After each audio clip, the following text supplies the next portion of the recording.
Em uma mansão isolada, uma festa de aniversário se transforma em silêncio e solidão, até que um menino humilde, não convidado, bate à porta com um sorriso e um pedido sincero. Esse simples gesto acende a centelha de uma amizade que mudará vidas para sempre. Esta história te interessou? Não se esqueça de se inscrever no nosso canal e diga-nos de que cidade você nos está vendo. Continuamos. Prometo que essa vai ser a melhor história que você vai escutar na sua vida. A mansão erguida no ponto mais alto do Morumbi parecia desafiar o céu de São Paulo, com sua arquitetura imponente. Janelas imensas refletiam o sol da tarde de sábado, enquanto o jardim, meticulosamente cuidado, exibia rosas brancas que pareciam não ter coragem de perfumar aquele silêncio pesado. Eduardo Amaral estava parado no hall de entrada, com as mãos nos bolsos do paletó cinza impecavelmente cortado, observando a sala de festas preparada, com uma perfeição que doía nos olhos. Balões cor-de-rosa e lilás formavam arcos delicados sobre a mesa principal. O bolo, uma obra de arte em forma de castelo de 3 andares, brilhava sob as luzes suaves. Havia brigadeiros, beijinhos, cupcakes decorados com personagens de desenhos animados, uma mesa de sucos naturais e refrigerantes alinhados como soldadinhos em formação. O palhaço contratado aguardava em um canto, ajustando a peruca colorida e ensaiando malabarismos com bolinhas que pareciam flutuar em câmera lenta. Tudo estava perfeito. Absolutamente tudo. E justamente por isso, tudo estava terrivelmente errado. Eduardo sentiu o nó familiar apertar sua garganta. Já era quase 3 da tarde. A festa havia começado às 2. Ele olhou para o relógio suíço no pulso, como se pudesse forçar o tempo a recuar, a trazer de volta aqueles 28 convites que haviam sido enviados 3 semanas antes. 28 crianças da escola da Laura. 28 famílias que haviam sido cuidadosamente selecionadas. 28 respostas que chegaram, uma a uma, com desculpas educadas, protocoladas, vazias. Compromissos inadiáveis. Viagens planejadas há meses. Resfriados repentinos. Aniversários de primos distantes. A lista de justificativas era criativa, ele tinha que admitir. Mas, no fundo, Eduardo conhecia a verdade que ninguém ousava dizer em voz alta. Desde o acidente. Sempre voltava ao acidente. 3 anos já haviam se passado, mas a ferida permanecia aberta, sangrando em silêncio nos corredores daquela casa grande demais, vazia demais. Ele ainda conseguia ouvir o som do freio falhando, a voz desesperada de Patrícia gritando o nome da filha, o impacto surdo do metal contra o poste. E depois o silêncio ensurdecedor do hospital, o cheiro de antisséptico, os médicos com suas palavras técnicas que tentavam suavizar o insuportável. Lesão medular, paraplegia, cadeira de rodas, reabilitação. Palavras que se transformaram no novo vocabulário de sua vida, substituindo os sonhos de ver Laura dançar balé, correr no jardim, subir em árvores. Patrícia não aguentou. Eduardo engoliu seco ao lembrar. Ela não aguentou a culpa de estar dirigindo naquele dia, de não ter conseguido evitar o acidente, de ver a filha naquela condição. Não aguentou os olhares de pena, as perguntas delicadas, a rotina de fisioterapias e consultas intermináveis. 6 meses depois, ela fez as malas e partiu para a Europa, prometendo voltar quando estivesse mais forte, quando conseguisse processar tudo aquilo. Mas Eduardo sabia que ela não voltaria. Algumas pessoas fogem da dor. Outras, como ele, aprendem a conviver com ela, a carregá-la como quem carrega uma mochila pesada que nunca pode tirar das costas. Um ruído suave de rodas sobre o piso de mármore o tirou dos pensamentos. Eduardo virou-se e sentiu o coração apertar ao ver Laura entrando na sala de festas. Neuza, a cuidadora que se tornara mais família do que funcionária, empurrava a cadeira de rodas com cuidado, mas era visível que Laura queria assumir o controle. A menina segurava as rodas com as mãos pequenas, tentando impulsionar-se sozinha, com aquela determinação que sempre impressionava Eduardo. Laura estava linda. Neuza havia escolhido um vestido lilás com detalhes em renda branca, combinando perfeitamente com os balões. O cabelo castanho claro, longo e ondulado como o da mãe, Estava preso em duas Marias chiquinhas enfeitadas com laços cor-de-rosa. Ela usava uma tiara de princesa que brilhava sob a luz, e nos pés, sapatilhas brancas que nunca tocariam o chão para dançar, mas que ela insistira em usar porque, segundo suas próprias palavras, toda princesa precisa de sapatos bonitos. Os olhos de Laura, aqueles olhos castanhos, enormes que pareciam guardar a sabedoria de alguém muito mais velho, percorreram a sala vazia. Eduardo viu quando a esperança ainda presente em seu rosto começou a vacilar, como uma vela prestes a se apagar. Ela olhou para a porta principal, depois para o pai, depois novamente para a porta. Estava esperando. Ainda acreditava que alguém viria. "Papai, os amigos estão atrasados?" perguntou Laura, e a voz dela tinha aquele tom cuidadoso de quem já sabe a resposta, mas ainda se recusa a aceitar. Eduardo caminhou até ela, ajoelhou-se ao lado da cadeira e segurou a mão pequena entre as suas. As palavras que ele precisava dizer estavam presas em algum lugar entre o coração e a garganta, lutando para não sair em forma de soluço. "Laura, minha princesa", começou ele, tentando manter a voz firme. "Às vezes as pessoas têm compromissos de última hora, mas nós estamos aqui e vamos fazer dessa festa a mais especial de todas, tá bom?" Laura assentiu, mas Eduardo viu quando uma lágrima solitária rolou pelo rosto dela. Ela a limpou rapidamente com as costas da mão, como se quisesse esconder a decepção, proteger o pai de sua própria dor. Aquilo partiu Eduardo de uma forma que nenhuma reunião de negócios desastrosa ou queda nas ações da empresa jamais conseguiria. Neuza se aproximou, os olhos também brilhando de lágrimas contidas, e colocou uma mão no ombro de Laura. "Vamos cantar parabéns, minha linda. O palhaço está esperando para fazer mágica só para você." Laura concordou com um aceno de cabeça, forçando um sorriso que não chegava aos olhos. O palhaço se aproximou fazendo piruetas exageradas, puxando lenços coloridos de lugares impossíveis, tentando arrancar risos daquela plateia de 3 pessoas perdidas em uma sala preparada para 30. Ele era bom no que fazia. Eduardo tinha que admitir. Fez aparecer uma pomba de dentro de uma cartola, transformou um guardanapo em uma rosa, equilibrou pratos enquanto andava sobre uma corda bamba imaginária.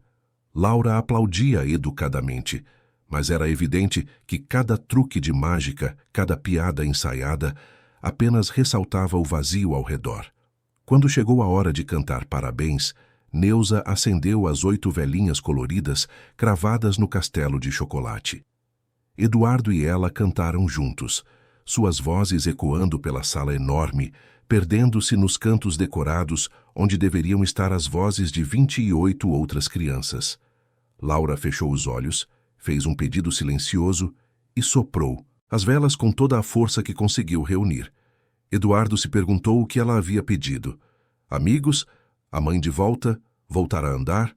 Ou simplesmente que aquela tortura terminasse logo? Estavam começando a cortar o bolo quando a campainha tocou. Eduardo sentiu uma onda de esperança irracional. Talvez uma das famílias tivesse mudado de ideia. Talvez alguém tivesse tido um atraso real e estivesse chegando agora. Ele praticamente correu até a porta, o coração batendo mais rápido, sentindo-se ridiculamente esperançoso. Para um homem de 42 anos, que controlava uma das maiores empresas farmacêuticas do país. Mas, quando abriu a porta, não encontrou nenhuma das famílias que havia convidado. Em vez disso, viu um menino magro, de uns 9 ou 10 anos, vestindo uma bermuda jeans desbotada e uma camiseta amarela com um super-herói estampado que Eduardo não reconheceu. O desenho estava desgastado, quase invisível de tantas lavagens. Os tênis do menino estavam surrados, com um cadarço remendado, mas limpos.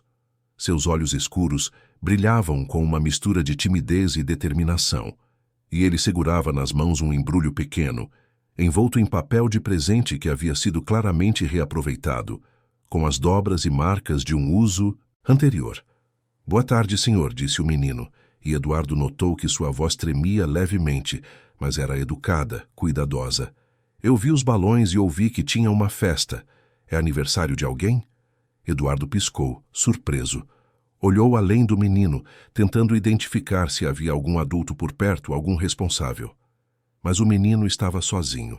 Ao longe, lá embaixo, na base da colina, Eduardo conseguia ver o conjunto habitacional de onde o menino provavelmente vinha. Prédios simples, pintados de cores desbotadas, com roupas penduradas nas varandas e antenas parabólicas brotando dos telhados como cogumelos metálicos. É, respondeu Eduardo, ainda processando, a situação. É o aniversário da minha filha, Laura. Ela está fazendo 8 anos. O menino sorriu, e foi um sorriso genuíno, sem traços de malícia ou segundas intenções. Eu tenho 9. Meu nome é Miguel. Eu trouxe um presente. Não é muito grande, mas minha avó me ajudou a fazer. Ele estendeu o embrulho para Eduardo, e foi um gesto tão simples, tão puro, que Eduardo sentiu algo se mover dentro do peito, algo que havia ficado adormecido por muito tempo. Eduardo hesitou. Parte dele queria agradecer educadamente e dispensar o menino. Outra parte, porém, lembrou do rosto de Laura quando percebeu que ninguém viria. Lembrou da decepção nos olhos dela, da forma como ela havia secado aquela lágrima solitária. E então, antes que pudesse pensar muito sobre as consequências, ouviu-se dizendo: "Você quer entrar, Miguel? Participar da festa?" Os olhos do menino se iluminaram como se Eduardo tivesse acabado de lhe oferecer o mundo inteiro. "Sério? Mesmo sem convite? Posso mesmo." "Pode sim", respondeu Eduardo, e ao abrir a porta mais amplamente, sentiu como se estivesse abrindo algo maior, algo que ainda não compreendia completamente. Miguel entrou na mansão com passos cuidadosos, os olhos arregalados absorvendo cada detalhe. O piso de mármore, o lustre de cristal no teto, as obras de arte nas paredes, os móveis que pareciam ter saído de revistas de decoração. Eduardo observou a reação do menino e percebeu que não havia inveja ali, apenas admiração pura, curiosidade infantil. Miguel parecia estar entrando em um castelo de contos de fadas, e sua expressão era de alguém que acreditava em magia. Ao chegarem na sala de festas, Laura levantou os olhos da fatia de bolo que Neuza acabara de colocar em sua frente. Seu olhar encontrou o de Miguel, e Eduardo viu algo extraordinário acontecer. O rosto de Laura se transformou. Os olhos brilharam. Os lábios se curvaram em um sorriso verdadeiro, o primeiro sorriso genuíno em meses. Ela deixou o garfo cair no prato e impulsionou a cadeira em direção à porta. "Miguel, é você!" exclamou Laura, e na voz dela havia surpresa e alegria misturadas. "Você veio na minha festa." Eduardo franziu a testa confuso. "Você conhece ele, Laura?" A menina assentiu entusiasticamente, os olhos fixos no menino. "Ele mora lá embaixo, pai. Eu vejo ele às vezes quando estou na janela do meu quarto. Uma vez ele estava empinando pipa e ela subiu, tão alto que quase chegou aqui em cima. Eu acenei e ele acenou de volta. A gente nunca conversou, mas eu sabia que ele era legal." Miguel se aproximou, ainda segurando o presente, agora um pouco amassado pela ansiedade. "Eu também via você lá em cima", disse ele, e sua voz era suave, genuína. "Sempre quis conhecer você. Quando vi os balões, pensei que talvez hoje fosse o dia. Feliz aniversário, Laura." Ele estendeu o presente, e Laura o aceitou com uma reverência que fez o coração de Eduardo apertar. Ela rasgou o papel com cuidado, revelando um porta-retrato simples, de madeira, pintado à mão com cores vibrantes. Dentro dele havia um desenho feito a lápis de cor, retratando uma menina em uma cadeira de rodas que flutuava entre nuvens e estrelas, cercada por pássaros coloridos. No canto inferior, escrito com letra infantil mais caprichada, lia-se: "Para a menina que mora nas nuvens." Laura segurou o quadro contra o peito, os olhos marejados. "É o presente mais lindo que eu já ganhei", sussurrou ela, e Eduardo soube que não era exagero. Nenhum dos brinquedos caros que ele havia comprado, nenhuma das bonecas importadas ou jogos eletrônicos haviam provocado aquela reação. Miguel sorriu claramente aliviado. "Minha avó me ajudou com a moldura. Ela disse que toda arte precisa de uma moldura bonita. E eu fiz o desenho pensando em você. Porque você mora tão alto que deve conseguir ver tudo lá de cima, até as nuvens." "Consigo sim", concordou Laura, animada. "Da minha janela, eu vejo a cidade inteira. É como se eu estivesse voando. Deve ser demais, disse Miguel, e então, sem hesitar, perguntou: Você quer que eu empurre sua cadeira? A gente pode brincar de corrida, ou de nave espacial, ou do que você quiser. Eduardo ficou tenso esperando a reação de Laura. Ela era sensível sobre a cadeira, sobre as pessoas a tratando de forma diferente, com pena ou desconforto. Mas com Miguel era diferente.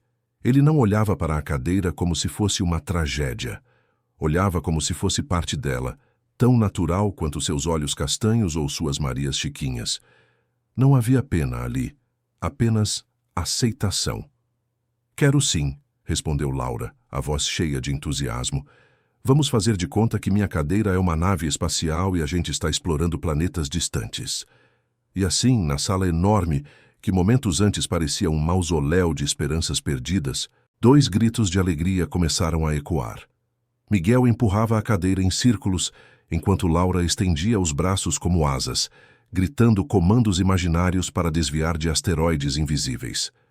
Eles inventaram que o bolo era uma montanha nevada em um planeta congelado, que os brigadeiros eram meteoros preciosos que precisavam ser coletados, que o palhaço era um alienígena amigável de um sistema solar distante. Eduardo encostou-se na parede, observando, sentindo algo quente e desconhecido crescer em seu peito. Neuza estava a seu lado, limpando as lágrimas que rolavam livremente pelo rosto. O palhaço, percebendo que finalmente tinha uma plateia de verdade, mergulhou na brincadeira com renovado entusiasmo, tornando-se o capitão de uma nave rival em uma batalha espacial onde ninguém perdia, apenas ganhavam risadas. A tarde se transformou em algo mágico. Miguel provou todas as guloseimas, declarando que o brigadeiro era a melhor invenção da humanidade. Ele e Laura criaram uma história elaborada sobre 2 exploradores espaciais que descobriam civilizações perdidas entre as estrelas.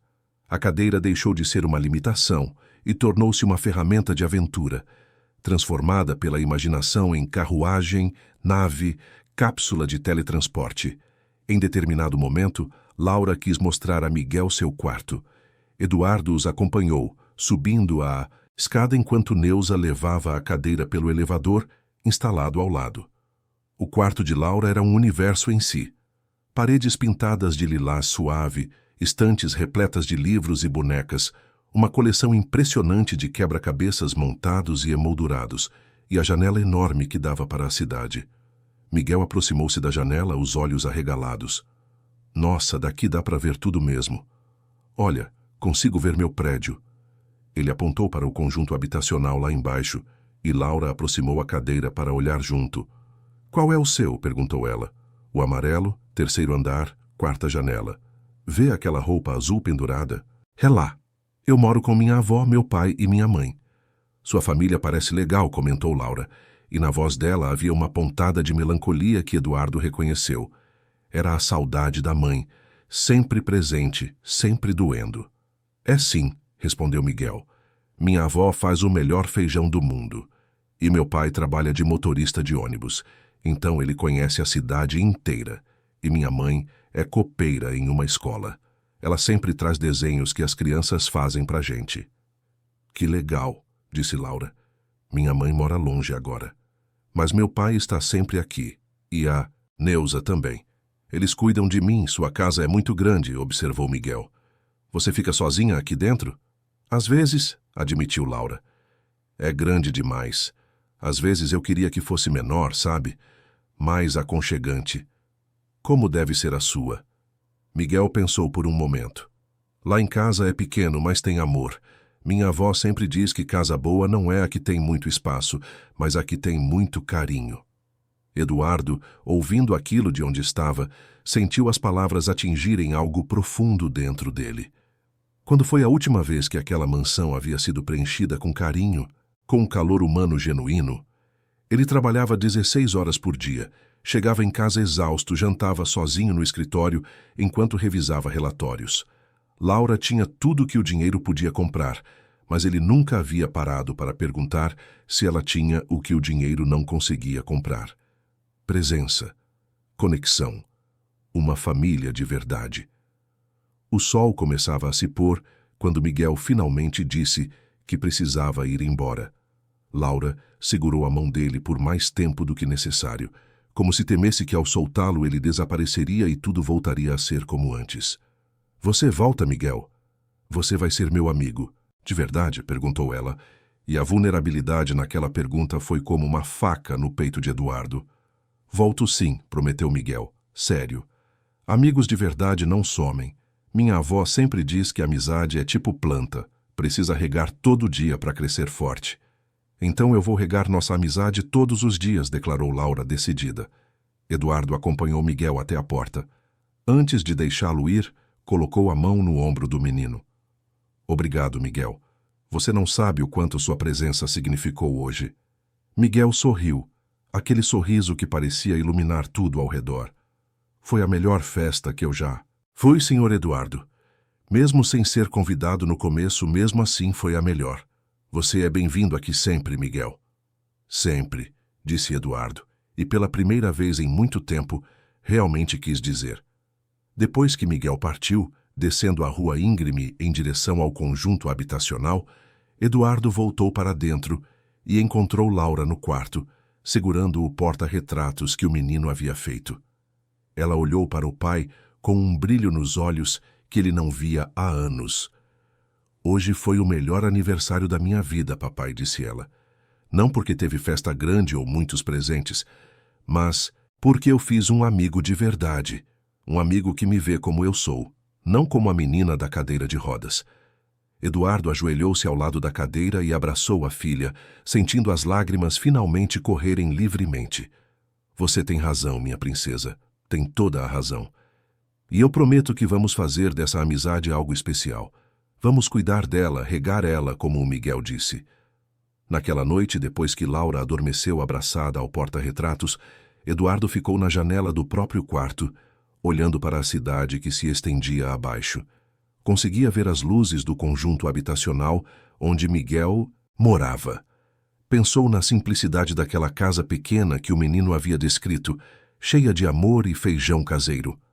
Pensou em sua própria mansão, com todos os seus metros quadrados vazios e ecoantes. E pela primeira vez em 3 anos, desde o acidente que mudara tudo, Eduardo se permitiu questionar se estava vivendo a vida da maneira certa, se estava dando a Laura o que ela realmente precisava, se estava sendo o pai que ela merecia. Uma semente havia sido plantada naquele dia, pequena, frágil, mas vibrante de possibilidades. Eduardo não sabia ainda, mas aquela tarde havia marcado o início de uma transformação que mudaria não apenas sua vida e a vida de Laura, mas a vida de todos que o cercavam. Porque às vezes basta abrir a porta para um estranho de coração puro para que toda a estrutura cuidadosamente construída de nossa existência comece a ruir, dando espaço para algo novo, algo verdadeiro, algo que realmente vale a pena. E enquanto a noite avançava sobre São Paulo, nas 2 casas, uma no topo da colina e outra na base, 2 crianças sonhavam com aventuras espaciais, com amizade verdadeira, com um mundo onde cadeiras de rodas eram naves e diferenças, eram apenas detalhes sem importância. E um homem poderoso, acostumado a controlar impérios e tomar decisões que afetavam milhares de vidas, descobria-se completamente perdido, sem saber que rumo tomar, mas pela primeira vez em muito tempo, disposto a aprender. Os dias que se seguiram à festa de aniversário trouxeram uma mudança sutil, mas profunda na rotina da mansão dos Amaral. Miguel começou a aparecer regularmente, sempre no final das tardes, depois que terminava suas obrigações na escola. Ele subia a colina caminhando, uma jornada de quase 20 minutos sob o sol quente de São Paulo, mas sempre chegava sorrindo, com as bochechas coradas de esforço e os olhos brilhando de expectativa. Eduardo observava, fascinado, como aquela presença simples transformava tudo ao redor. A mansão que antes parecia um mausoléu silencioso, agora ecoava com risadas, brincadeiras, conversas animadas. Laura estava diferente.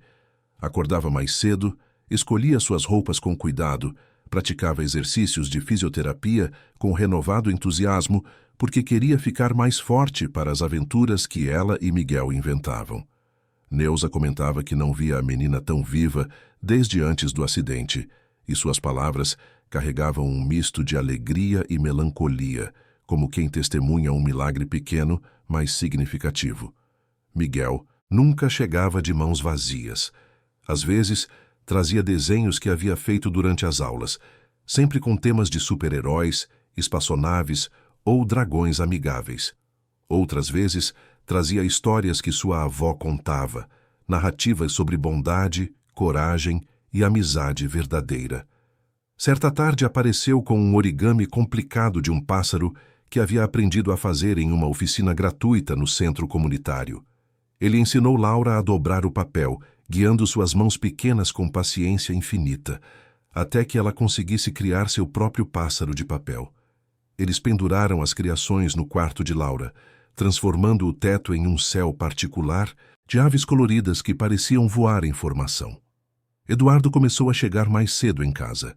Cancelava reuniões, delegava tarefas que antes considerava insubstituíveis, tudo para estar presente naqueles momentos. Sentava-se discretamente em um canto da sala, fingindo ler relatórios, mas na verdade observando as duas crianças brincarem. Miguel tinha um dom natural para adaptar as brincadeiras às limitações físicas de Laura, sem nunca fazê-la sentir-se inferior. Quando jogavam jogos de tabuleiro, ele posicionava as peças de forma que Laura pudesse alcançar facilmente. Quando criavam histórias, a cadeira sempre tinha um papel central na narrativa, transformada em trono, veículo mágico ou base de operações secreta. Mas o que mais impressionava Eduardo era a forma como Miguel lidava com os momentos difíceis. Certa tarde, Laura teve uma crise de dor nas costas, algo que acontecia ocasionalmente devido à postura prolongada na cadeira. As lágrimas correram pelo rosto dela e Eduardo sentiu aquela impotência familiar apertar seu peito. Ele nunca soube lidar bem com a dor da filha. Chamava médicos, ajustava medicações, mas nunca sabia o que dizer, como confortar. Miguel, porém, simplesmente puxou uma cadeira para perto de Laura, segurou sua mão e começou a contar uma história.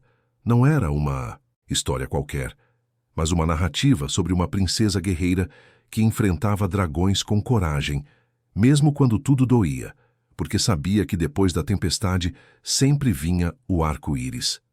A voz de Miguel era suave, cadenciada, e aos poucos Laura foi relaxando, sua respiração voltando ao normal. Os músculos tensos se soltando. Quando a dor passou, ela estava quase dormindo, e Miguel continuou ali, segurando sua mão, até que ela acordasse. Eduardo ficou profundamente tocado. Aquele menino de 9 anos tinha uma sabedoria emocional que muitos adultos jamais desenvolviam. E ele começou a se perguntar de onde vinha aquilo. O que a família de Miguel tinha que a sua própria família havia perdido? O que ele poderia aprender com aquelas pessoas simples que viviam em um apartamento pequeno no conjunto habitacional? Foi com esse pensamento que Eduardo decidiu, 2 semanas depois da festa, fazer uma visita à família de Miguel. Ele não avisou antes, temendo que recusassem ou se preparassem de uma forma artificial. Queria ver a realidade, não uma versão editada para impressionar o empresário rico da colina. Era um sábado ensolarado, quando Eduardo desceu a colina de carro, Laura no banco de trás, a cadeira de rodas dobrada no porta-malas. Neuza os acompanhava, levando uma cesta de presentes que havia insistido em preparar, com frutas importadas, chocolates finos e um vinho caro. Eduardo havia concordado com a cesta, embora suspeitasse que aqueles presentes pudessem criar mais desconforto do que gratidão. O conjunto habitacional era bem diferente visto de perto. Os prédios de 5 andares tinham pintura descascada em alguns pontos, mas havia vasos de flores nas varandas, crianças brincando no pátio central, senhoras conversando sentadas em cadeiras de plástico sob a sombra de uma árvore frondosa. Havia vida ali, movimento, sons de humanidade. Eduardo estacionou o carro importado, notando os olhares curiosos que atraía, e ajudou Neuza a preparar Laura na cadeira. 3º andar, 4ª porta, murmurou Eduardo, lembrando as instruções que havia pedido a Miguel no dia anterior. O elevador estava quebrado, segundo um aviso escrito à mão colado na porta, Então eles subiram pelas escadas. Eduardo carregou Laura no colo enquanto Neuza levava a cadeira desmontada. Não era a primeira vez que ele fazia isso, mas subir 3 lances com a filha nos braços o fez ofegar, lembrando-o de que passava tempo demais sentado em escritórios e pouco tempo cuidando de si mesmo. A porta do apartamento estava entreaberta e Eduardo escutou vozes lá dentro, música suave de rádio, o cheiro inconfundível de comida caseira. Ele bateu levemente na porta e, segundos depois, Miguel apareceu, o rosto iluminando-se ao vê-los. "Laura! Senhor Eduardo! Vocês vieram!" O menino abriu a porta completamente e Eduardo teve sua primeira visão do interior do apartamento. Era pequeno, muito pequeno. A sala de estar e a cozinha eram praticamente um único cômodo, separados apenas por um balcão baixo. Os móveis eram simples, alguns claramente antigos, mas tudo estava impecavelmente limpo e organizado. As paredes tinham fotos de família em molduras baratas, mas caprichosamente arrumadas. Havia cortinas costuradas à mão, almofadas com bordados delicados, um sofá surrado, mas coberto com uma manta colorida que escondia os rasgos. E por todo lado havia toques de carinho. Plantas em latas de achocolatado pintadas, um tapete de retalhos no chão, livros empilhados com cuidado em uma estante improvisada com caixotes de feira.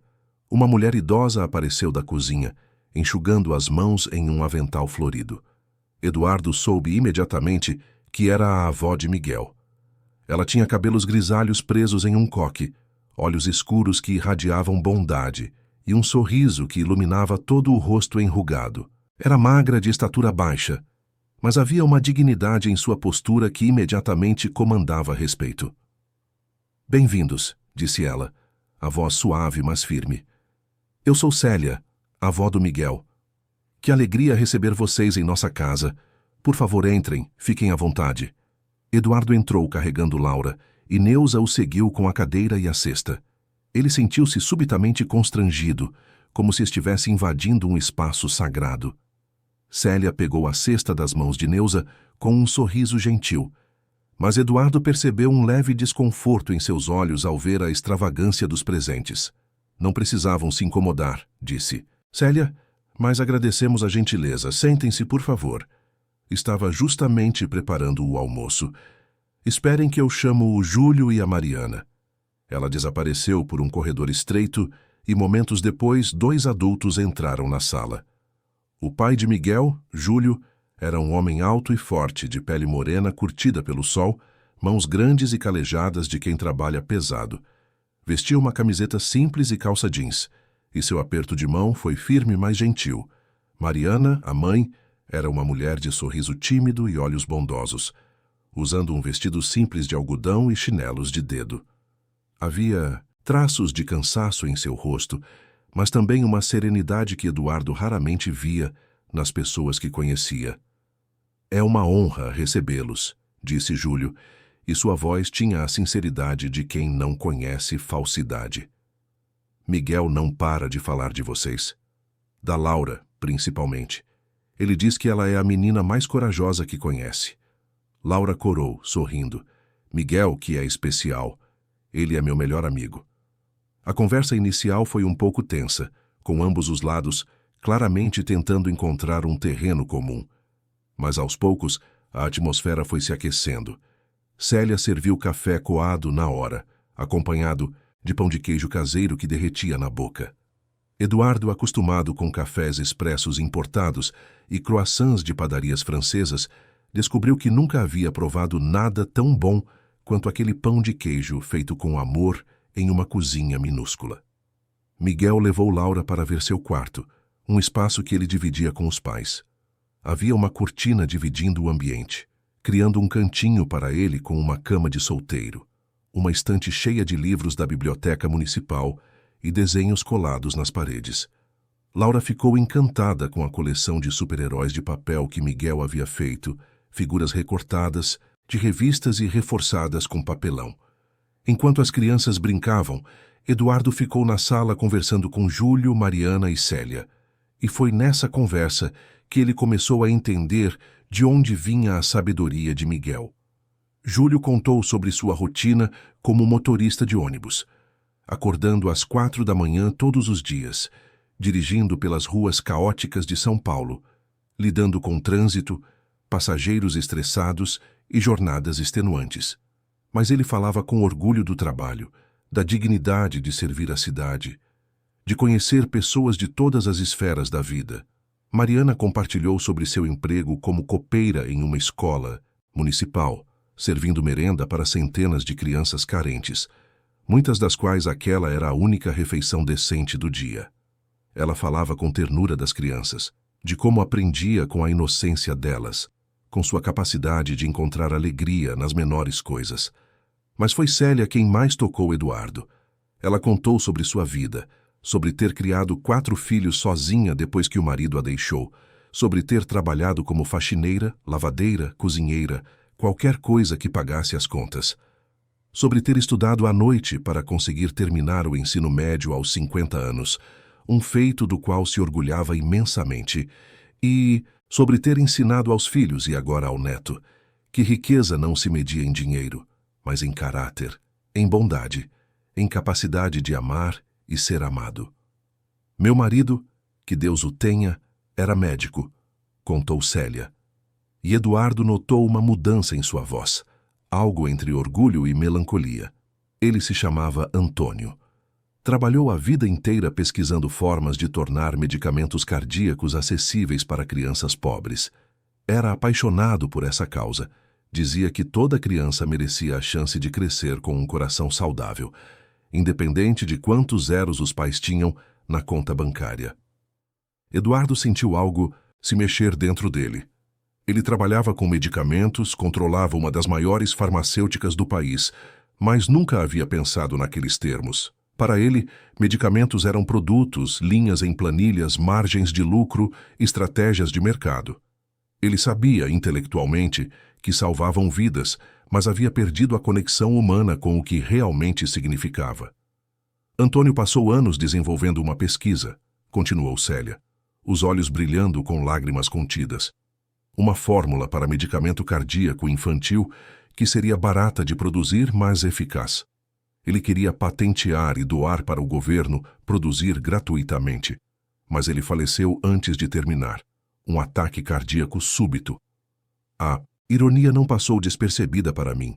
Um pesquisador de doenças cardíacas morto por uma. Ela parou enxugando discretamente os olhos. Ele deixou todos os seus estudos, suas anotações, guardados em caixas.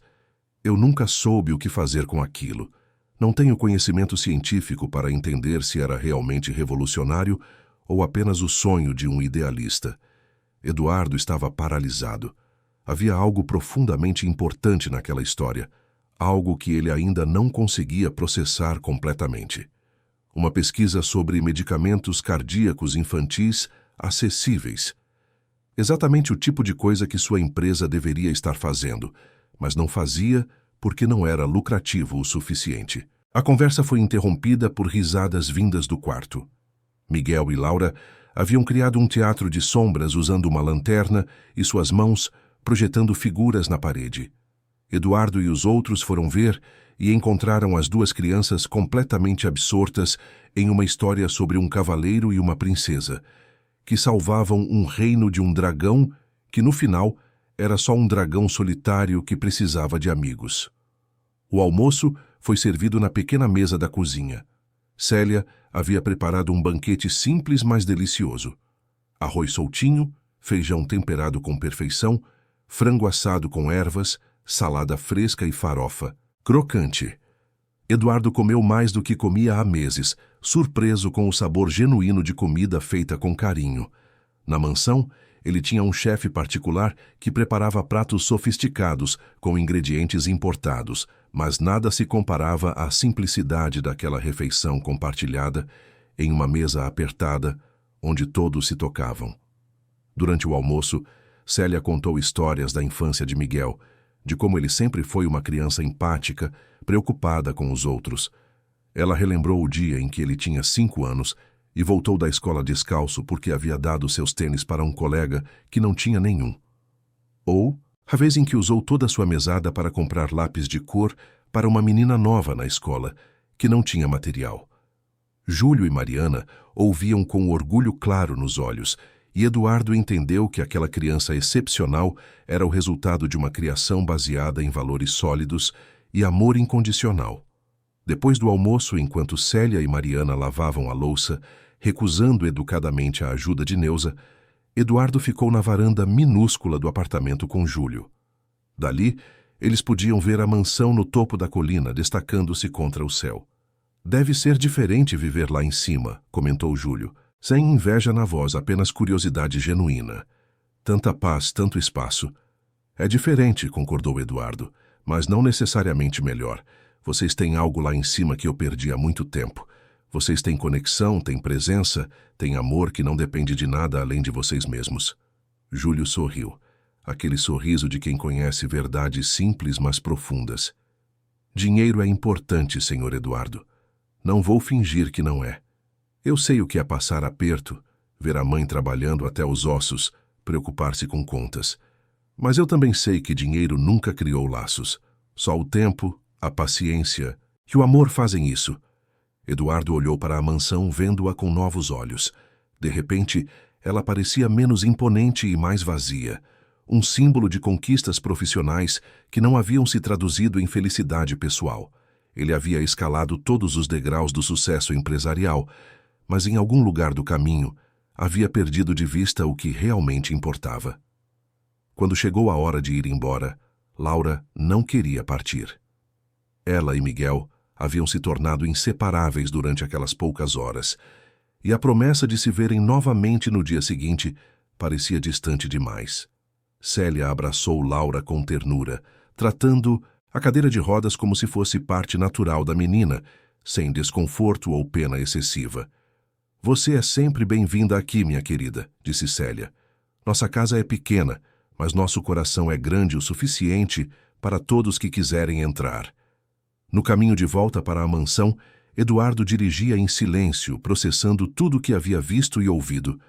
Laura, no banco de trás, conversava animadamente com Neuza sobre como a casa de Miguel era aconchegante, sobre como a comida da dona Célia era gostosa, sobre como ela queria aprender a fazer pão de queijo também. Quando chegaram em casa, a mansão parecia ainda mais vazia e fria do que antes. Eduardo caminhou pelos cômodos imensos, pelos corredores ecoantes, pelo jardim impecavelmente cuidado, mas estéril, e sentiu um vazio se expandindo em seu peito. Ele havia construído tudo aquilo acreditando que estava oferecendo o melhor para Laura, que estava honrando a memória de como as coisas deveriam ser. Mas talvez tivesse se enganado sobre o que significava o melhor. Naquela noite, depois que Laura dormiu, Eduardo foi até seu escritório e sentou-se diante da escrivaninha de mogno. Olhou para os prêmios emoldurados nas paredes, certificados de excelência empresarial, fotos dele apertando mãos de políticos e celebridades, e se perguntou o que tudo aquilo realmente significava. O que ele estava construindo? Para quem? Para quê? Pensou na pesquisa do Dr. Antônio, esquecida em caixas em algum canto daquele apartamento pequeno. Pensou em Célia, trabalhando a vida inteira em empregos humildes, mas mantendo a dignidade e a bondade. Pensou em Júlio e Mariana, acordando antes do sol para trabalhos extenuantes, mas voltando para casa com amor suficiente para criar uma criança extraordinária como Miguel. E pensou em si mesmo, um homem que tinha tudo, mas sentia-se oco por dentro. Ele pegou o telefone e discou o número de Marcos, seu vice-presidente de pesquisa e desenvolvimento. Era tarde, mas Marcos sempre atendia, dedicado até o ponto da obsessão ao trabalho. Marcos, preciso que você faça algo para mim, disse Eduardo quando o outro atendeu. Existe uma pesquisa antiga sobre medicamentos cardíacos infantis que pode ter valor científico. Pertenceu a um médico chamado Dr. Antônio. Quero que você use seus contatos, procure nos arquivos da universidade, nos hospitais onde ele trabalhou. Encontre essa pesquisa e avalie seu potencial. Houve uma pausa do outro lado da linha. Senhor, com todo respeito, pesquisas antigas raramente são viáveis. A ciência avança rápido demais. Mesmo assim, insistiu Eduardo, faça isso por mim. E Marcos, Faça com discrição. Não quero que isso vire assunto de conselho ainda. Depois de desligar, Eduardo voltou à janela, olhando para as luzes do conjunto habitacional lá embaixo. Algo estava mudando dentro dele, algo profundo e irreversível. Miguel havia aberto uma porta que Eduardo nem sabia estar trancada. E do outro lado dessa porta havia um mundo inteiro de possibilidades que ele nunca havia considerado. A vida de Eduardo sempre foi governada por números, lucros, crescimento percentual, valor de ações. Mas, pela primeira vez, ele começava a entender que existiam métricas mais importantes. Métricas que não apareciam em relatórios trimestrais, mas que definiam o verdadeiro sucesso de uma vida. Quanto amor você deu? Quantas vidas você tocou? Que legado de bondade você deixou? Miguel, com seus 9 anos e seu coração gigantesco, estava ensinando a um empresário de 42 anos lições que nenhuma escola de negócios jamais poderia ensinar. E Eduardo, pela primeira vez em muito tempo, estava disposto a aprender, a mudar, a se tornar algo melhor do que era. O caminho ainda era obscuro, cheio de incertezas, mas ele sabia que tinha que ser trilhado, porque às vezes, para encontrar o que realmente importa, precisamos descer do topo da colina e aprender com aqueles que vivem na base, onde a vida é mais dura, mas também mais real, onde o amor não é uma abstração, mas uma necessidade diária, onde bondade não é estratégia, mas sobrevivência. E Eduardo estava finalmente pronto para fazer essa descida, mesmo sem saber exatamente onde ela o levaria. 3 semanas se passaram desde a visita de Eduardo ao conjunto habitacional. E a vida havia assumido um novo ritmo. Miguel continuava aparecendo todos os dias, transformando a mansão em um espaço vibrante e cheio de vida. Laura estava mais feliz do que Eduardo havia em anos, e ele próprio começava a sentir uma mudança interna, como se estivesse acordando de um sono profundo e entorpecido. Marcos havia encontrado a pesquisa do Dr. Antônio nos arquivos da Universidade de São Paulo. Eram 6 caixas cheias de cadernos manuscritos, gráficos, resultados de testes, fórmulas químicas rabiscadas em margens de páginas. O chefe do Departamento de Pesquisa e Desenvolvimento da Amaral Pharmaceuticals havia passado 2 semanas analisando aquele material com sua equipe e, na manhã daquela quinta-feira, convocou Eduardo para uma reunião urgente. Eduardo entrou na sala de conferências esperando más notícias, preparado para ouvir que a pesquisa era obsoleta, inviável, apenas o sonho romântico de um idealista. Mas a expressão no rosto de Marcos era completamente diferente do que ele antecipava. Havia excitação ali, aquele brilho nos olhos que cientistas têm quando descobrem algo verdadeiramente especial. Senhor Amaral, Marcos começou, abrindo uma pasta cheia de documentos. Esta pesquisa é extraordinária. O Dr. Antônio estava décadas à frente de seu tempo. Ele havia identificado uma combinação de compostos que, quando sintetizados de forma específica, poderiam tratar condições cardíacas pediátricas com eficácia comparável aos medicamentos atuais, mas com custo de produção drasticamente menor. Eduardo sentou-se, o coração acelerando. Continue. Fizemos simulações preliminares. Se conseguirmos sintetizar esta fórmula em escala industrial, poderíamos produzir o medicamento por menos de 20% do custo atual dos tratamentos disponíveis no mercado. Isso significaria torná-lo acessível para populações que hoje simplesmente não têm acesso a tratamento adequado. E funciona. A fórmula é viável. Precisaríamos de testes clínicos completos, claro, Marcos admitiu, mas baseado nos dados que o Dr. Antônio coletou, nas propriedades químicas dos compostos, na literatura científica que surgiu desde então, confirmando as premissas dele, acredito que temos algo genuinamente revolucionário aqui. Algo que poderia salvar milhares de vidas. Eduardo encostou-se na cadeira, o peso daquela informação caindo sobre ele como uma avalanche. Nas mãos, tinha algo que poderia mudar radicalmente o acesso a tratamento de saúde para crianças carentes. Mas ele também conhecia sua empresa, conhecia o conselho administrativo, conhecia a lógica implacável do mercado farmacêutico. Medicamentos baratos não geravam os lucros astronômicos que os acionistas esperavam. Pesquisas para doenças que afetavam principalmente populações pobres eram consideradas investimentos ruins. Quanto custaria desenvolver isso até o mercado? Eduardo perguntou. Com a estrutura que já temos, aproveitando facilidades existentes, talvez 15 milhões inicialmente para os testes clínicos, mais uns 20 milhões para escalar a produção. É um investimento significativo, mas comparado a outros projetos que estamos tocando, é modesto. Eduardo fez contas mentais rápidas. 35 milhões era uma fração do orçamento anual de pesquisa da Amaral Pharmaceuticals. Eles gastavam mais que isso desenvolvendo variações cosméticas de medicamentos já existentes apenas para estender patentes e manter margens de lucro. Mas sabia também que o Conselho jamais aprovaria um investimento em algo que não prometesse retornos estratosféricos. Prepare uma apresentação completa, Eduardo, instruiu. Quero todos os dados, todas as projeções, tudo o que precisamos para justificar este projeto. Vou levar isso ao Conselho. Marcos hesitou. Senhor, com todo respeito, o Conselho tem rejeitado sistematicamente qualquer proposta que não atenda aos índices de lucratividade estabelecidos. E este projeto, por mais nobre que seja, não vai gerar os retornos que eles esperam. Na melhor das hipóteses, seria financeiramente neutro. Eu sei, Eduardo respondeu, e havia uma determinação nova em sua voz.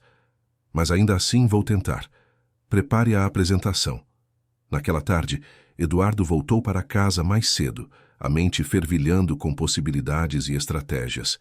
Encontrou Laura e Miguel no jardim, envolvidos em uma caça ao tesouro elaborada que Miguel havia organizado. Eles haviam espalhado pistas pela propriedade e Laura comandava a expedição de sua cadeira, dando instruções como uma capitã navegando mares desconhecidos. Eduardo observou por um momento, sorrindo ao ver a filha tão envolvida, tão viva, e então teve uma ideia.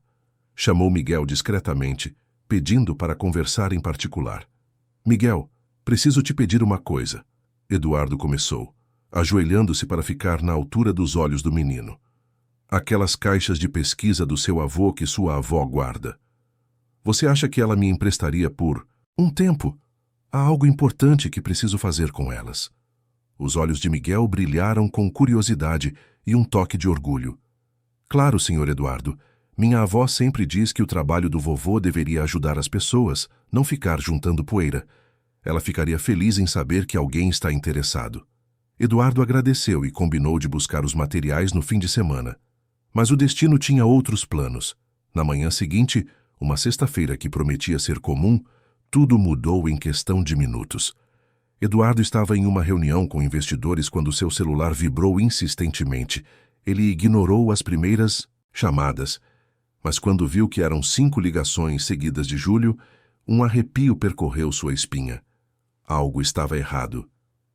Me desculpem, disse aos investidores. Preciso atender isso. É emergência. Ele saiu da sala de conferências e retornou à ligação. A voz de Júlio do outro lado estava tensa, carregada de pânico mal contido. Senhor Eduardo, é minha mãe, Célia.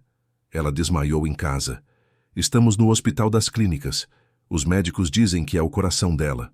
É grave. Eduardo sentiu o chão tremer sob seus pés. Estou indo para aí agora.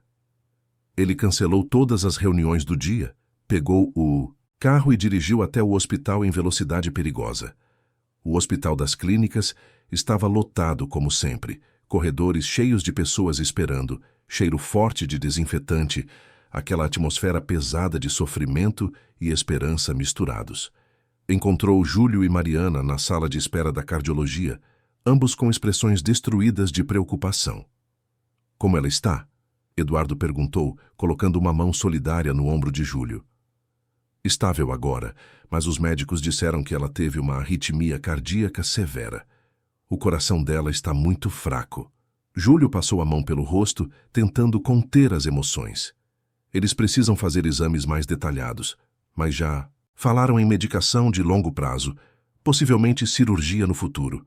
Uma médica jovem se aproximou, usando jaleco branco e carregando uma prancheta.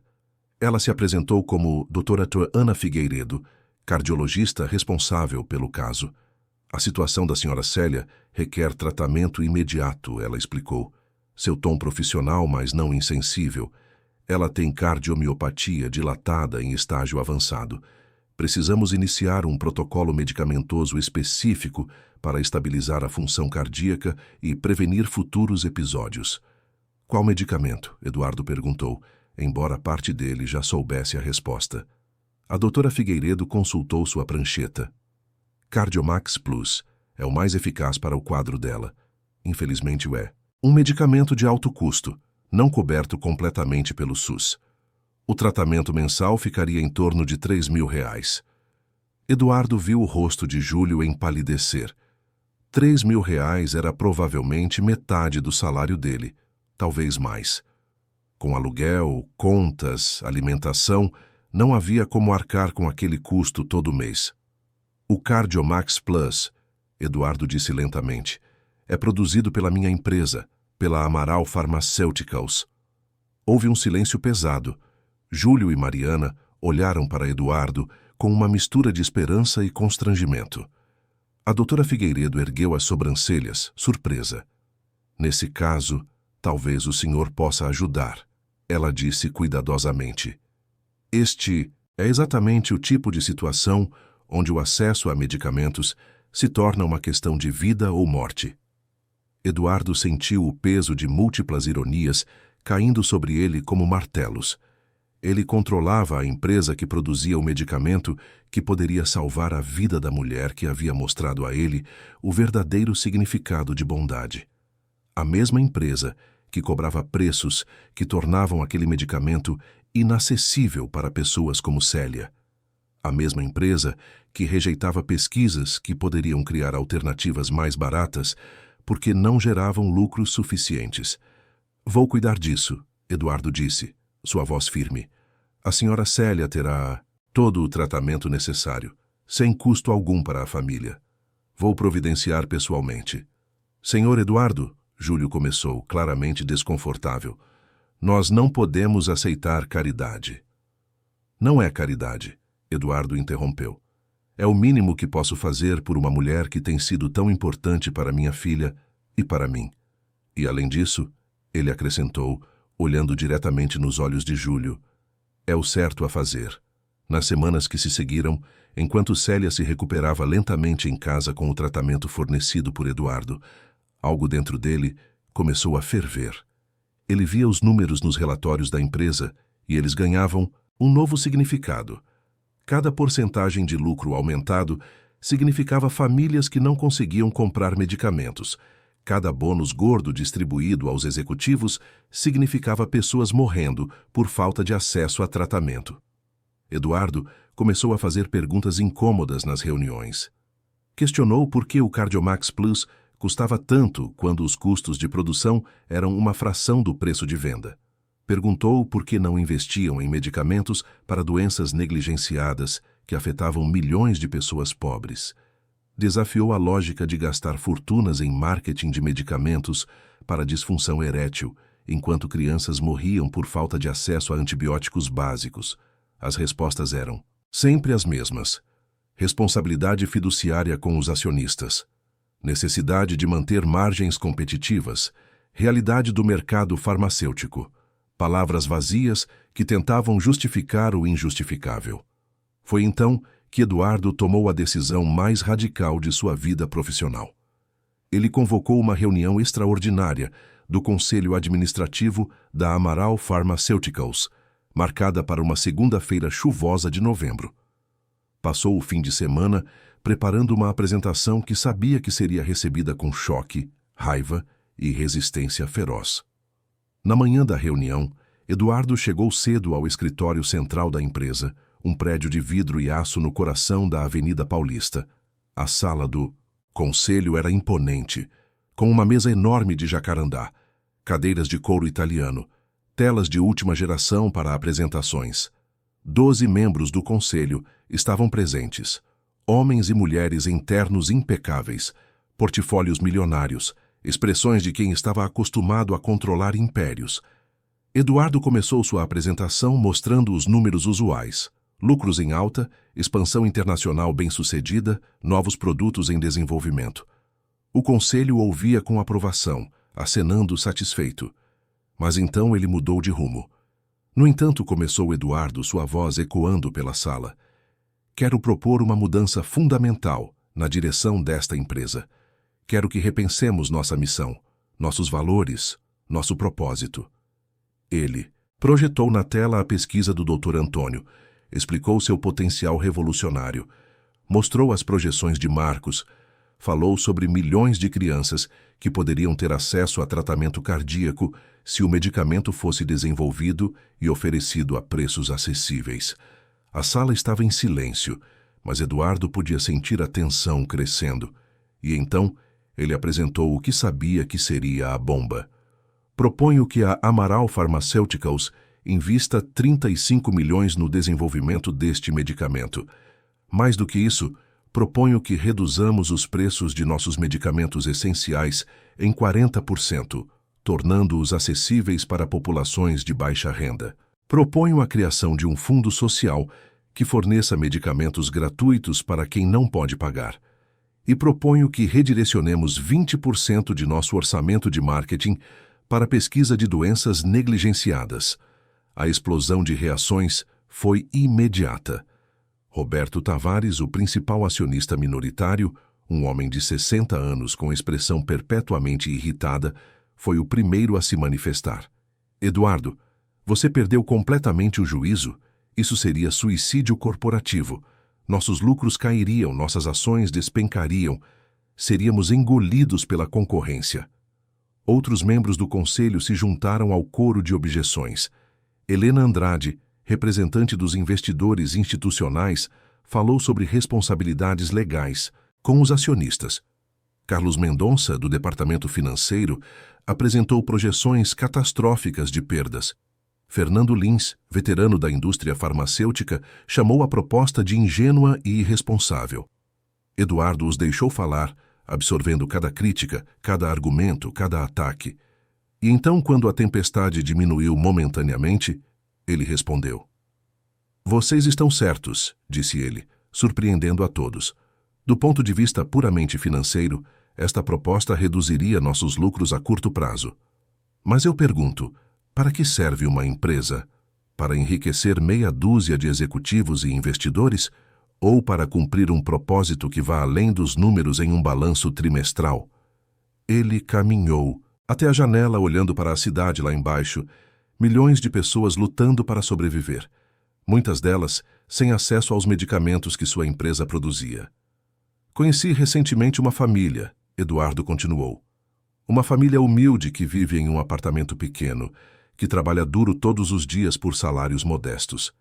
E eles me ensinaram algo que todas as escolas de negócios que frequentei, todos os seminários de liderança que participei, nunca conseguiram me ensinar. Eles me ensinaram que valor real não se mede em zeros na conta bancária, mas no impacto positivo que causamos nas vidas dos outros. Isso é muito bonito, Eduardo, Roberto interrompeu seu tom desdenhoso. Mas nós não somos uma ONG, somos uma empresa com responsabilidades financeiras. E se eu disser, Eduardo respondeu, sua voz baixando, mas carregando peso, que podemos ter ambos, que podemos ser lucrativos e éticos, que podemos crescer e ajudar pessoas. Estudos mostram que empresas com forte compromisso social frequentemente superam suas concorrentes a longo prazo, criam lealdade de marca, atraem os melhores talentos, conquistam respeito público. Ele projetou novos slides mostrando exemplos de empresas que haviam adotado modelos socialmente responsáveis e prosperado. Mas podia ver nos rostos ao redor da mesa que a maioria não estava convencida. Para eles aquilo era idealismo perigoso, uma fantasia que ameaçava fortunas estabelecidas. A votação foi convocada. A proposta de Eduardo para transformar a direção da empresa precisava de 2/3 dos votos para ser aprovada. O resultado foi esmagador. 10 votos contra, apenas 2 a favor. A proposta foi rejeitada, mas Eduardo não desistiu. Durante as semanas seguintes, ele continuou pressionando, marcando reuniões individuais com cada membro do conselho, tentando convencê-los um por um. Começou a ser visto como problemático, idealista demais, perdendo o toque com a realidade dos negócios. Roberto Tavares começou uma campanha silenciosa, mas eficaz para miná-lo. Conversas em corredores, e-mails circulando entre membros do conselho, artigos plantados em blogs financeiros questionando a liderança de Eduardo. Houve sussurros de que talvez fosse hora de substituí-lo, trazer alguém mais focado nos resultados financeiros, menos distraído com questões sociais. Eduardo sentiu o chão desaparecendo sob seus pés. Ele havia construído aquela empresa do zero, transformando-a de uma operação regional modesta em uma potência nacional. Mas agora, pela primeira vez, enfrentava a possibilidade real de perdê-la, não por incompetência ou falha de mercado, mas por ousar sugerir que dinheiro não deveria ser o único objetivo. Em casa, ele compartilhou suas frustrações com Laura durante o jantar. A menina, agora com 8 anos, mas com sabedoria além de sua idade, ouviu atentamente enquanto o pai falava sobre dilemas éticos, responsabilidades corporativas, o preço de ter consciência em um mundo governado por lucros. Papai, Laura disse quando ele terminou, lembra daquela história que o Miguel me contou? Sobre a avó dele ensinando que a gente deve plantar flores de bondade, mesmo que a gente não esteja aqui para ver elas crescerem? Eduardo assentiu, curioso para onde a filha queria chegar. Eu acho que você está plantando flores, papai. E talvez as pessoas ainda não consigam ver, mas um dia elas vão crescer e todo mundo vai poder aproveitar, mesmo que você não esteja mais lá para ver. Aquelas palavras ditas com a sinceridade pura de uma criança tocaram Eduardo profundamente. Ele percebeu que sua filha havia aprendido com Miguel lições que ele próprio ainda estava lutando para internalizar. E decidiu que não importava o custo pessoal, ele continuaria lutando pelo que era certo. Mas o conselho não estava disposto a esperar que flores crescessem. Em uma reunião de emergência, convocada para uma sexta-feira à tarde, Roberto apresentou uma moção de desconfiança contra Eduardo. Citou desvio de foco, decisões questionáveis, comprometimento da rentabilidade da empresa. A votação foi marcada para a semana seguinte. Eduardo saiu daquela reunião sabendo que estava prestes a perder tudo. Sua posição, sua empresa, o império que havia construído. E parte dele se perguntava se realmente valia a pena, se um homem sozinho podia realmente fazer diferença contra um sistema tão entrincheirado. Aquela noite, ele visitou Célia no apartamento dela. A senhora estava se recuperando bem com o tratamento, sentada em sua poltrona favorita, tricotando um cachecol colorido. Quando Eduardo contou sobre sua situação, sobre a luta que estava travando e prestes a perder, ela parou de tricotar e olhou para ele com aqueles olhos profundos que pareciam ver além das superfícies. Meu marido costumava dizer, Célia falou, sua voz suave mas firme, que fazer o certo raramente é fácil e frequentemente tem um custo. Mas o custo de não fazer o certo é sempre maior, mesmo que a gente só perceba isso depois. Ela pegou a mão de Eduardo entre as suas, calejadas e quentes. Você está fazendo o que o Antônio teria feito. Está honrando o sonho dele.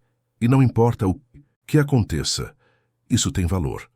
Tem sempre valor. Eduardo saiu de lá com o coração pesado, mas determinado. A batalha final estava chegando, e ele não sabia se venceria. Mas sabia que tinha que lutar, porque algumas coisas valem mais do que lucros e posições corporativas. Algumas coisas valem tudo. A manhã da segunda-feira que decidiria o destino de Eduardo amanheceu nublada sobre São Paulo, com aquelas nuvens pesadas que ameaçam chuva, mas hesitam em cair. Eduardo acordou cedo, depois de uma noite de sono irregular, cheio de sonhos fragmentados e despertares súbitos. Vestiu seu melhor terno, uma armadura de tecido fino e corte impecável, embora soubesse que não faria diferença alguma. Não era uma questão de aparência, mas de princípios, e ele havia aprendido que princípios raramente são populares no mundo dos negócios. Antes de sair, passou pelo quarto de Laura. A menina estava acordada, sentada na cama com vários livros espalhados ao redor, estudando para uma prova. Quando viu o pai na porta, seu rosto se iluminou, mas havia preocupação em seus olhos. Ela sabia o que aquele dia significava. Vai dar tudo certo, papai, disse ela, com aquela certeza que apenas crianças conseguem ter. Você está fazendo o certo. O certo sempre vence no final. Eduardo entrou e beijou a testa da filha, segurando aquele momento, aquela pureza de fé. Espero que você esteja certa, minha princesa. Espero muito. A reunião estava marcada para as 10 da manhã. Eduardo chegou meia hora antes, encontrando a sala de conselho já preparada com água mineral e café dispostos nas mesas laterais, a grande tela pronta para apresentações. Aos poucos, os membros do conselho foram chegando, seus rostos cuidadosamente neutros, alguns evitando o olhar de Eduardo, outros o cumprimentando com aquela cordialidade fria de quem sabe que está prestes a executar alguém. Roberto Tavares chegou por último, carregando uma pasta volumosa e uma expressão de satisfação mal disfarçada. Ele havia ensaiado aquele momento, preparado cada argumento, reunido cada peça de evidência que comprovaria que Eduardo havia perdido o foco, comprometido a empresa, traído a confiança dos acionistas. A reunião começou com formalidades protocolares, ata da reunião anterior, questões administrativas menores, o tipo de burocracia que precede grandes eventos. E então Roberto pediu a palavra. Senhoras e senhores, começou ele, levantando-se para falar como se estivesse em um tribunal, estamos aqui para discutir algo extremamente sério. A liderança desta empresa que construímos juntos ao longo de décadas está sendo comprometida por decisões questionáveis e uma mudança radical e não solicitada de direção. Ele começou a enumerar as reuniões onde Eduardo havia questionado políticas de precificação estabelecidas, as propostas que havia feito sem consulta prévia ao conselho, o envolvimento pessoal com uma família de baixa renda que havia, nas palavras de Roberto, comprometido sua objetividade profissional. E, finalmente, a proposta radical de reorientar a empresa inteira, baseado em sentimentalismo ao invés de dados concretos de mercado. Eduardo, Roberto disse, virando-se para encará-lo diretamente. Nós respeitamos sua contribuição para esta empresa, mas está claro que você perdeu a perspectiva necessária para liderá-la. Por isso, apresento formalmente uma moção para sua remoção do cargo de CEO, efetiva imediatamente. O silêncio que se seguiu era pesado como chumbo. Eduardo olhou ao redor da mesa, estudando cada rosto, cada expressão. Havia desconforto ali, sem dúvida. Alguns membros claramente se sentiam conflituados, mas também havia determinação. O mundo dos negócios não tinha espaço para a consciência, ou pelo menos era isso que eles acreditavam. Eduardo estava prestes a se levantar para fazer sua defesa quando ouviu um ruído na porta. Todos viraram para ver o que era e o que viram deixou a sala momentaneamente paralisada. Miguel estava na porta, usando sua melhor roupa, uma camisa social um pouco grande que provavelmente era do pai, calça de escola passada com capricho e sapatos engraxados que brilhavam sob a luz fluorescente.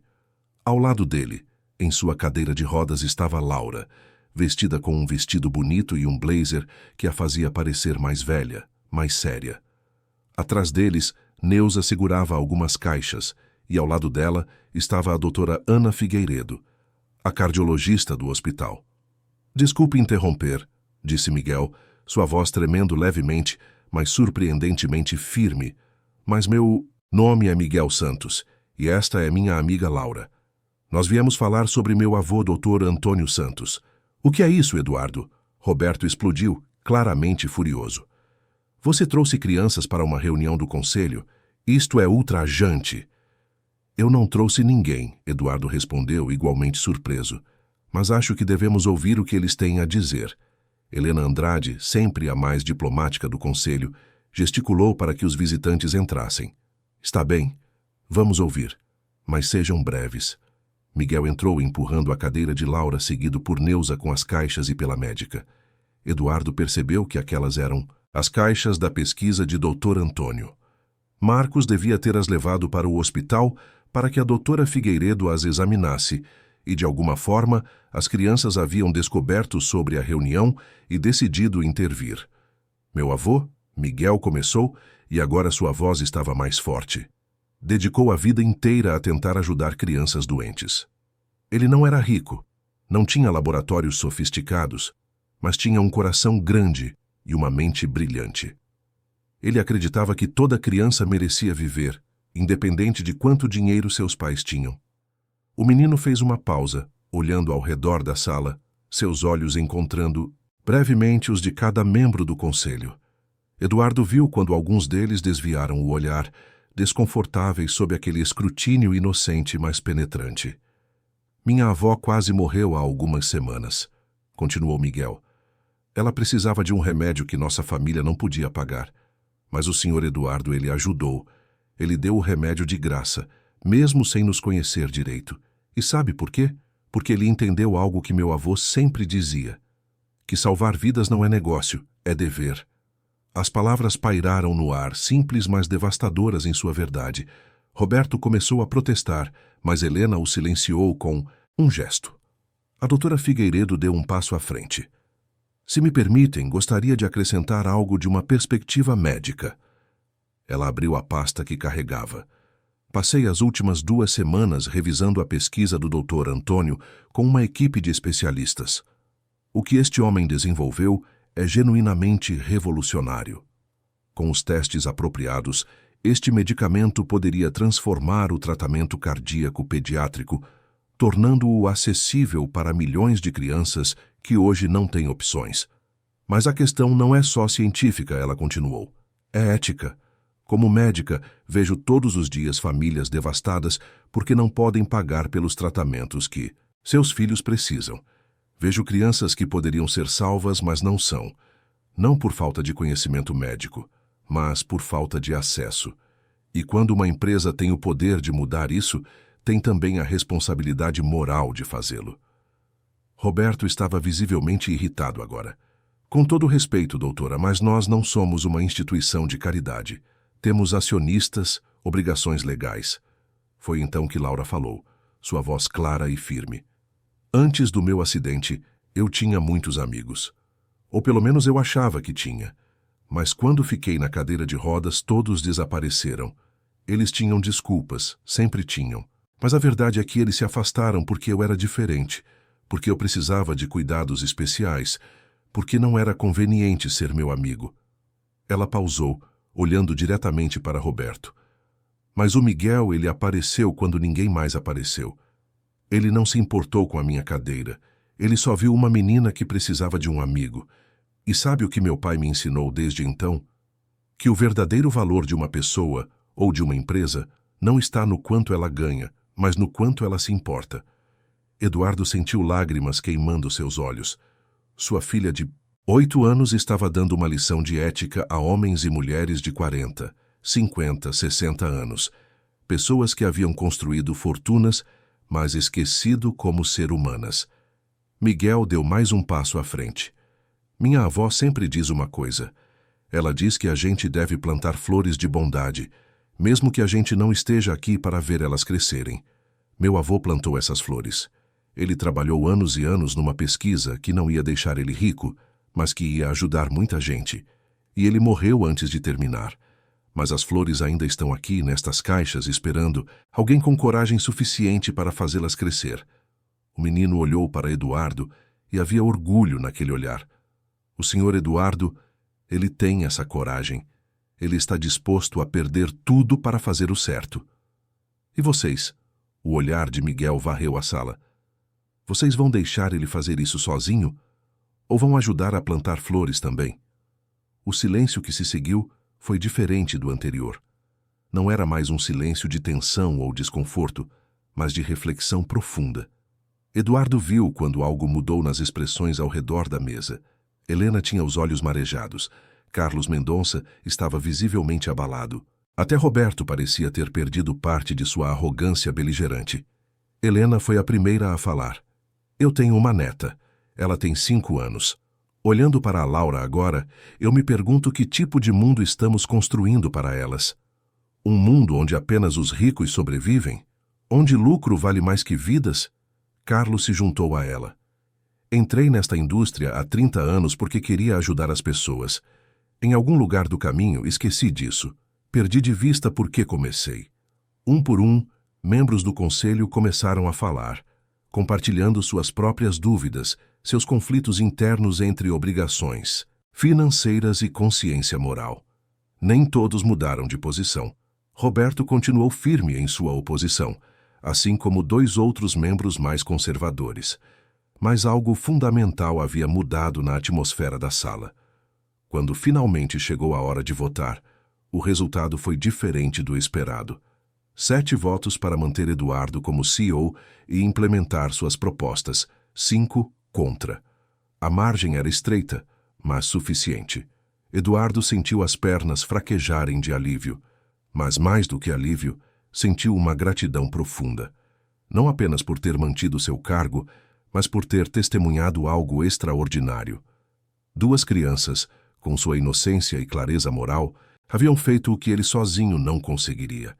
Haviam tocado corações endurecidos pela ganância, haviam plantado sementes de consciência em solo árido. Roberto saiu da reunião furioso, batendo a porta. Alguns dos membros que votaram contra também saíram rapidamente, claramente desconfortáveis. Mas os outros permaneceram, aproximando-se de Miguel e Laura, querendo saber mais sobre a pesquisa, sobre a história do Dr. Antônio, sobre como poderiam ajudar. Nas semanas que se seguiram, a Amaral Pharmaceuticals passou por uma transformação radical. Eduardo criou um departamento inteiro dedicado a medicamentos acessíveis, com orçamento generoso e autonomia para tomar decisões baseadas em impacto social, ao invés de apenas lucro. A pesquisa do Dr. Antônio foi oficialmente adquirida da família Santos por um valor justo, e os testes clínicos começaram imediatamente. Os preços de medicamentos essenciais foram reduzidos progressivamente, começando com uma redução de 20%, e com planos para diminuir ainda mais, conforme a empresa otimizasse suas operações.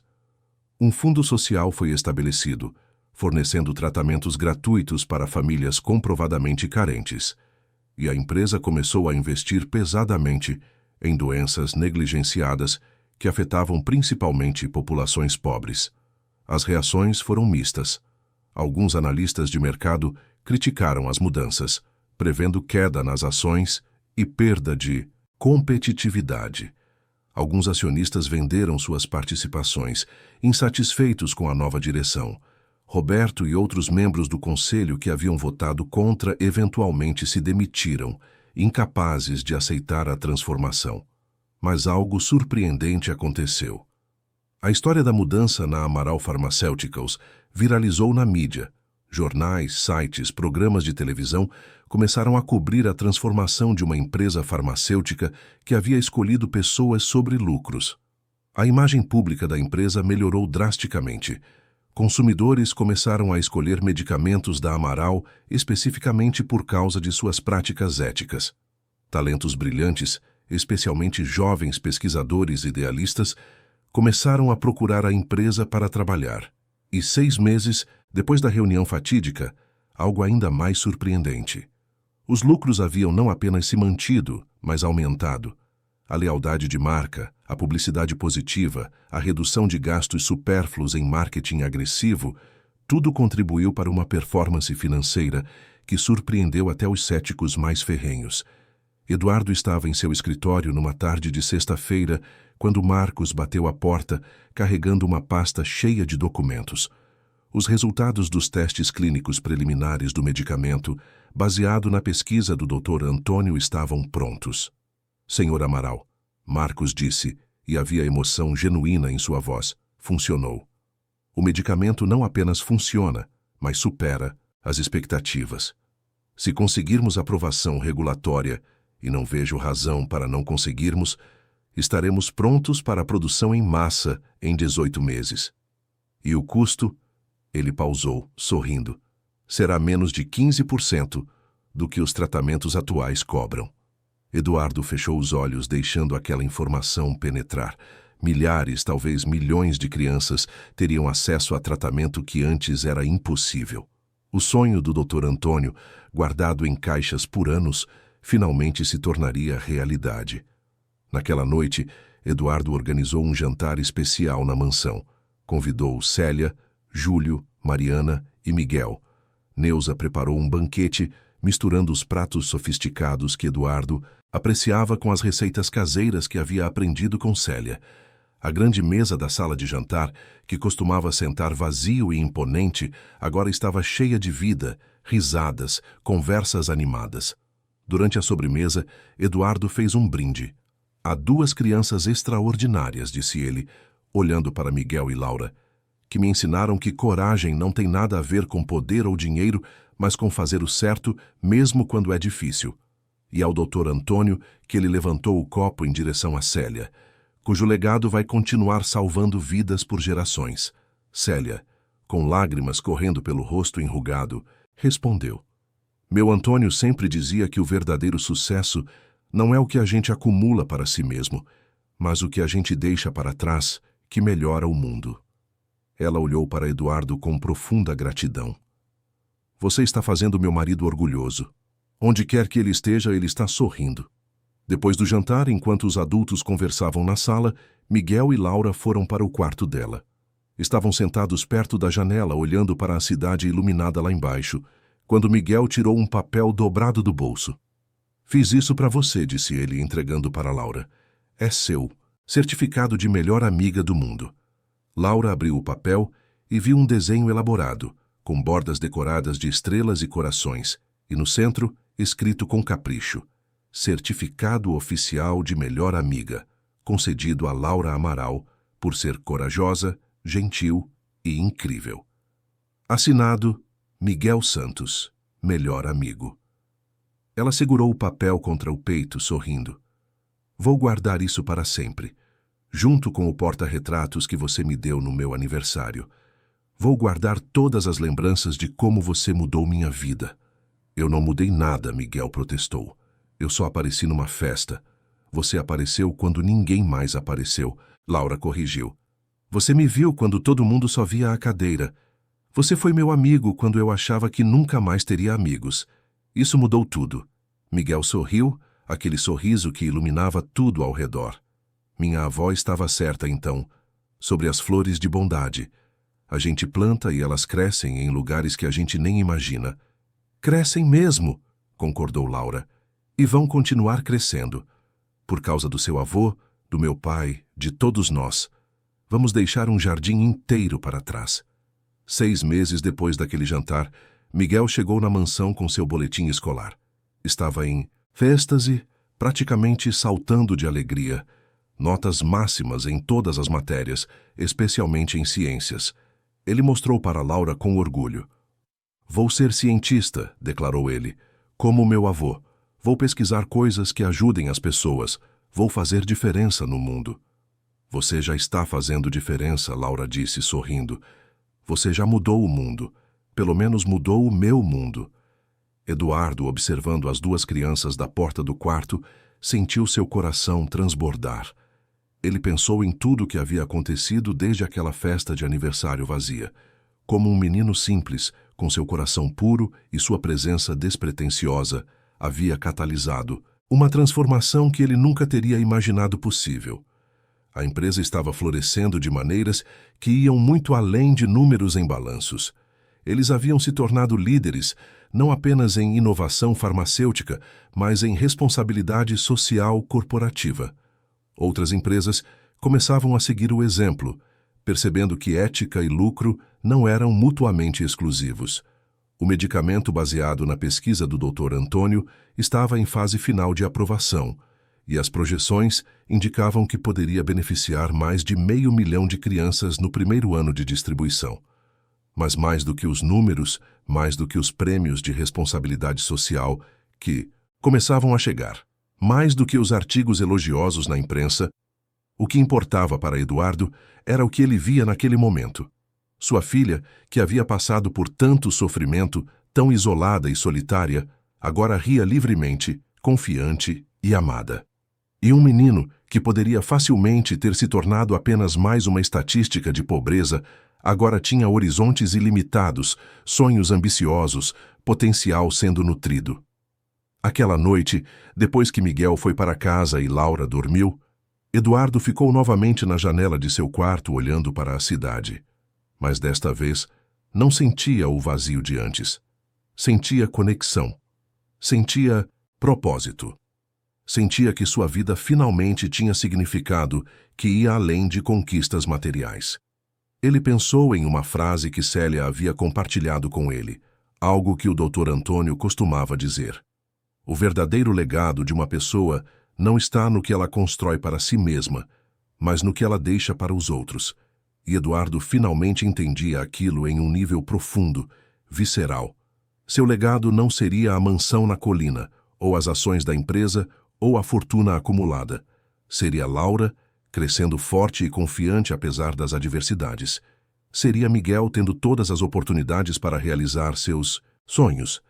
Seria cada criança que receberia tratamento, que antes era inacessível. Seria cada família que não precisaria escolher entre comprar comida e comprar remédios. Seria a transformação de uma indústria inteira, um pequeno passo de cada vez. E tudo havia começado com uma simples escolha. A escolha de abrir a porta para um menino desconhecido que havia aparecido em uma festa. A escolha de ver além das aparências, além das classes sociais, além das barreiras que a sociedade constrói. A escolha de acreditar que bondade importa, que empatia tem valor, que fazer o certo vale qualquer custo.